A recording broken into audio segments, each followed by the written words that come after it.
La definición de Gershom Scholem de Kabbalah, una entrevista en la década del 70 en Alemania, está en PDF, con George Druy, dice que él afirma que todo es Kabbalah. Remite a la morfología del término. Kabbalah es el verbo, lekabel conjuga en la primera persona del singular, recibir, yo recibo, con nuestro recibe, en palabra de Michael Lyman, es percibir, recibir es percibir, estímulos de todo tipo. Entonces el refinamiento de esa percepción hace que uno perciba en forma más refinada la realidad. Los estímulos, uno puede llegar a reconocer lo veraz y lo falso, la veracidad o la falsedad de eso que uno recibe. Formación, fenómeno físico. Y cuando uno es joven hay un egiptólogo que se llama Jan Assmann, contemporáneo, alemán, que junto a su esposa traen un término que tiene que ver con, dice, la memoria histórica y la historia propiamente dicha. La memoria histórica tiene que ver con los relatos que recibe uno de su abuelo, de su padre, tradición, los mitos, pero la historia tiene que ver con los hechos factuales. Cuando uno es joven, estamos cerca de los albores de la Navidad. En las grandes ciudades se arman árboles, en Navidad los niños esperan a Santa Claus o Papá Noel, escriben cartas en los shopping. Y ese bonito, es una falsa fantasía que tiene que ver con la niñez. Pero cuando uno crece, madura, no reconozco que eso tiene que ver con una especie de juego. Algunos niños no reciben regalos. Y ningún sacerdote, ninguna jerarquía dentro de la religión católica o cristiana deja que estos sucesos se difundan desde el punto de vista comercial, desde el punto de vista. Nadie critica, aunque no sea así, ¿no? La realidad histórica, de hecho la realidad histórica del nacimiento de Jesús, este 25 de diciembre, está en tela de juicio. Y sucede lo mismo con los textos de la Torá. Hay una literatura, la Torá es un libro que está conformado por 4 libros, desde el punto de vista literario. La escuela de Esdras se ensambla, se logra una unidad discursiva, se lee en público, un redactor hay. El libro más antiguo tiene 3000 años, es de la época post-salomónica, hay casi una respuesta política. Léase Harold Bloom, el libro de J. Entonces uno busca también, más allá de esta tradición literaria, que tiene montones de claves para poder entenderlo, y ir más allá de lo literal, buscar la verdad, la tradición. De hecho, la tradición dice que el cumplimiento de la Torá está en la anulación de la Torá. Hace poco escuchaba una definición de política, dice que la política no tiene interés en solucionar los problemas, sino en administrar los problemas.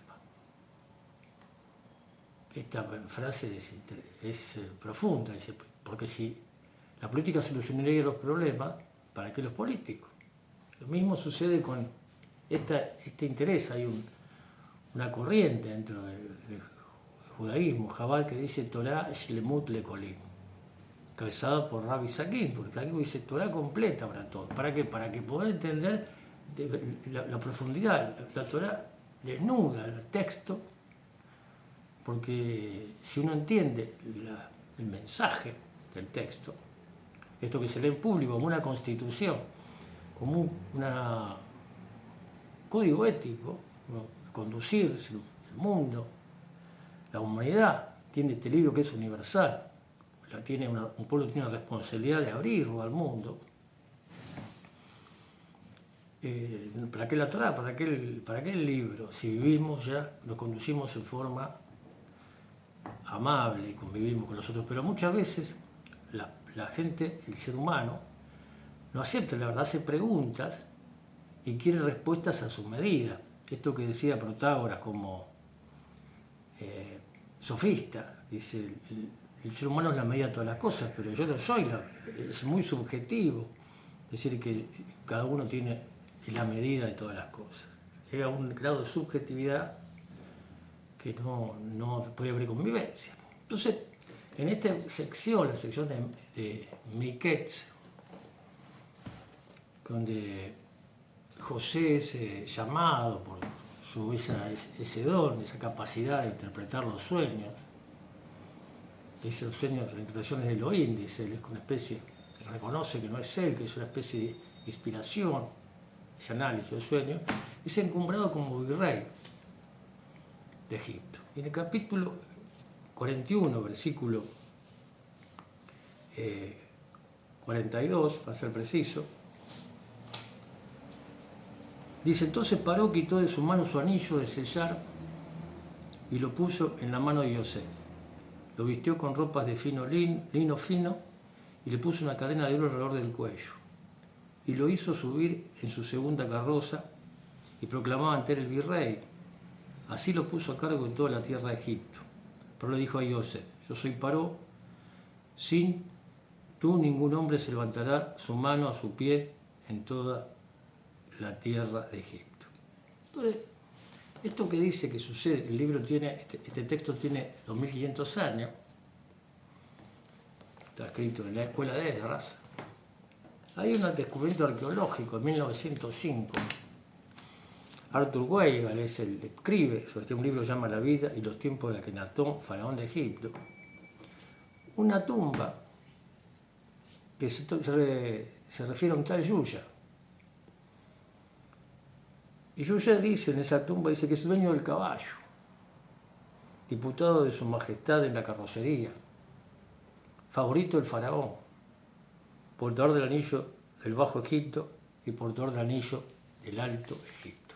Esta analogía, esta tumba tiene 3500 años, más de la época de Akenatón, y se atribuye que este Yuya era el abuelo de Akenatón, aquel faraón que logra lo llama una contrarreligión, la primera conversión en masa, dice este autor contemporáneo Ian Asman, en un libro que se llama Moisés el egipcio, en referencia a esa argumentación de Sigmund Freud, que dice que Moisés era un egipcio, que era un continuador de esta revolución atoniana donde se destronan, se dice la verdad que no hay divinidades, no hay dioses. Decía hace poco Michael Lyman, un artículo, dice que Elohim y Ateba, que Elohim, Dios, una definición de dioses, divinidades, potencia, para traducirse, y naturaleza es Dios, es lo mismo. Dios, pero el problema es que no significa que uno adore al sol, al viento, a la lluvia, sino que el ser humano no puede dominar naturaleza. El afán, el anhelo de dominar la naturaleza es un error. Uno debe convivir y no dañar con este hábitat, con su hogar, que le da todo, desde alimentos hasta la propia medicina. Entonces, la confusión dice Akenatón, cambia su nombre, Ti es su madre, la esposa de Amenofis o Amenhotep III, y crea esa evolución que es sangrienta, porque crea un vacío religioso en el pueblo. No solamente que los sacerdotes quedan sin trabajo, crea un problema político, económico, una guerra civil, hay muchos muertos, sino que también un vacío porque el pueblo tenía esa creencia, las celebraciones populares, en fin. Y reina 17 años y luego es destronado. Y se dice que este Yuya, que era la criptología dice que es un sacerdote de Min es un dios de la fertilidad en Egipto. Tiene que ver con este hombre esta figura histórica, este personaje de la Torá que es José, que también, como dice el texto, el capítulo 41, versículo 42, etc., se le da un anillo, se usa una carroza, analogía, relaciones históricas, la verdad, sucesos históricos que tienen que ver con el monoteísmo, con la búsqueda real. ¿Qué pasó? Yo no sé bien qué pasó, no puedo decir, pero sería interesante que las instituciones, lo que refrenda esta crisis que vivimos institucional, la democracia, la política, las religiones, también reconozcan que no son los dueños de la verdad. Un docente diría así, yo no sé, no puedo afirmar una cosa o la otra. Hasta acá llegó mi conocimiento. Y uno debería instar al otro a buscar la verdad. También es interesante que esta lectura, estas semanas, coincide con la fiesta de Hanukkah, la fiesta de la luminaria, donde se encienden una vela, se recuerda un hecho histórico del siglo II antes de la era común de Cristo. Los macabeos se rebelan contra los griegos, que ese imperio que había profanado el templo. No había aceite y dura 8 días ahí. Y se encienden cada uno de esos 8 días una vela, 2 velas al día siguiente, 3 velas al día siguiente, 4 velas, 5, 6, 7, hasta 8. Y eso suma 36. 36 son, dicen, los sadikim niftarim, las personas que piensan en forma precisa, sadikim, pero que están ocultos, como José, Yuya, que era un egipcio, pero que en esos círculos, donde aquellos que buscaban la verdad, hablaba de un Dios único, excluyente, dicen algunos, que el politeísmo dice que incluye, porque hay analogías entre Júpiter y Zeus, entonces cualquiera puede ser cualquier cosa. No, si Dios es uno, es de todo. Y de esa época, dice, en esos 17 años, Nefertiti, dice que acercaba a los pobres, compartía la comida, se disuelve casi absolutamente la esclavitud. Historia, literatura, mitología, Kabbalah. Pero no sé, ustedes tienen que buscar por sí mismos y encontrar la verdad que pueda aceptar.